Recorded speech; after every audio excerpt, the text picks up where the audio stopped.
Okay, so now we are on to factoring polynomials where there is an a. So as we know, we have ax squared plus bx plus c when it comes to our trinomials. Notice, so far we've been able to factor x squared plus 8x plus 15, where the coefficient of the x squared was a 1. We knew that we had to figure out what multiplied to 15, added to 8, and that was 3 and 5. And we could rewrite our two factors as x plus 3 and x plus 5. Pretty easy, pretty simple. However, now we are going to be factoring trinomials where the coefficient is not a 1. That presents us with a little bit of a different situation.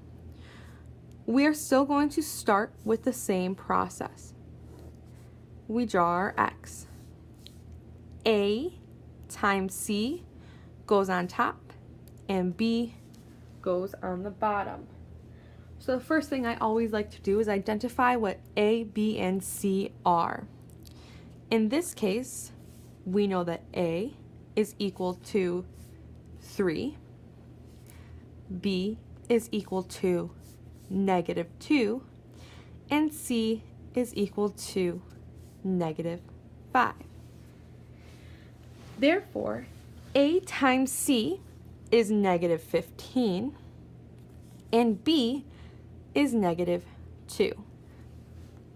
So we're still going along with the same process. We need to figure out what two numbers multiply to -15 but add to -2. Those two numbers turn out to be -5 and +3. Now before you go ahead and do what we did over here when the coefficient was 1, it is not necessarily going to work that way when the coefficient is not 1. In this case, what you are going to do is take these two numbers and rewrite the middle term, the -2y, with those two numbers that you found, like so. 3y squared. So instead of -2y, you're going to have -5y plus 3y, and then after that we have the -5. Every step that you take when factoring trinomials, you should be able to take one step backwards and end up where you were. So -5y plus 3y, we should end up back at -2y, and we do.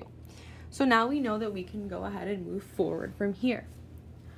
Hopefully, once you see this, you see something that you recognize that we did yesterday. That thing is called factor by grouping. Once we rewrite the middle term, we now have 1, 2, 3, 4 terms, and we can use our method of factoring by grouping.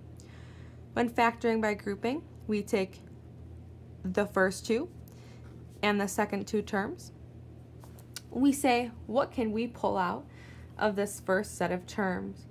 Notice that they both have a y in common. So therefore, we can pull out a y. We are left with 3y. Y over y is just going to be 1, so -5. Then when we look at the second parentheses, if you cannot pull something out, you can always pull out a 1. So if I pull out a 1 and I divide every term by 1, I am left with 3y minus 5, which is exactly what I wanted to happen here. 3y minus 5 and 3y minus 5. Now, back to what we did yesterday. I can rewrite my two factors as y plus 1, and then my second parentheses as 3y minus 5. That is how you factor a trinomial that has an a that is greater than 1. However, there is a quick reminder I would like to point out, is that you should always factor a GCF first if you can. Always, always always factor GCF first if you can. Let's move on to example 2. So again, we start with our x. We label our a, our b, and our c. Hopefully that has become easy for you now. We know our a is 6, our b is 71, and our c is negative 12. And actually, this one is not necessarily going to work out. So we are going to move on to example 3. If for some reason, so we take 6 times negative 12, and we get negative 72. Oh, I'm sorry. It is going to work out. And our middle term is 71. We need to find two numbers that multiply to negative 72 but add to 71. And again, I apologize. I thought this was a different problem. We know that two numbers that multiply to negative 72 but add to positive 71 is going to be 72 and negative 1. So now we take our middle term and we rewrite the middle term using the two numbers that we found. So we begin with 6x squared plus 72x minus 1x minus 12.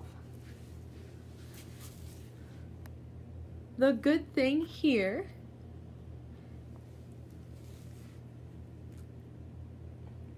is that we can take the 72x minus 1x and end up back at the 71x.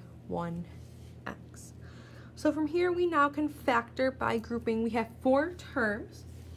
We can group together the first 2 terms and those second 2 terms and pull out our GCF of each binomial.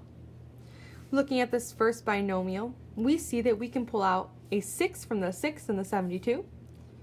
We can also pull out an x as well. And we are left with x plus 12. Then when we look at the second binomial, we see that we have negative 1x minus 12. We know that if we were to pull out a 1, we would be left with negative 1x minus 12. However, that is not what we want inside of those parentheses. We know that we want a positive x plus 12. So what can we pull out of here that is still going to get us a positive x plus 12? You can actually pull out a negative 1. If you take each term, dividing them by negative 1, you actually end up with a positive x and a positive 12. Sometimes you have to manipulate what you are pulling out of the binomial to make it a positive or a negative. Now from here we have our two sets of factors. We have our first, which is going to be 6x minus 1, this term and this term, and the second factor, which is going to be the one that they have in common.